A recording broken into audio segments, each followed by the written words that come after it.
శాఖ వాళ్ళు ఏం శత్రువులు కాదు మీకు ఫైన్లు కొట్టడానికి, మీ ఫైన్లు కలెక్ట్ చేసి తీసుకుపోయి పక్క పెట్టడానికి. కాబట్టి ఇవన్నీ కూడా ఏంటంటే ఒక పరివర్తనలో భాగంగానే పోలీస్ శాఖ అనేది చేస్తూ ఉంటుంది.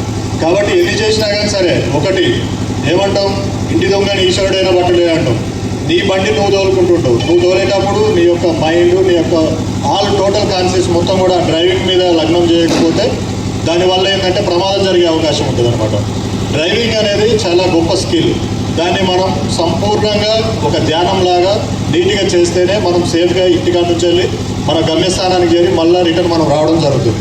కాబట్టి ఈ ఎన్ని చేస్తున్నా సరే ఒకటి మీలో మీకు మనగా సొంతంగా మనకి ఒక ట్రాఫిక్ ఎడ్యుకేషన్ అనేది మనం అలవర్చుకుంటే ఇంటి నుంచి బయటికి పోయేటప్పుడు ఒక బండికి గాలి, ఒక బండికి పెట్రోల్, ఒక బండి డీజిల్, ఒక బండి యొక్క కండిషన్ ఎట్లా చూసుకుంటావో అదే రకంగా నేను బయటికి పోతానా, నేను మళ్ళీ ఇంటికి రావాలంటే ఎట్లా అనే అదే జాగ్రత్తతో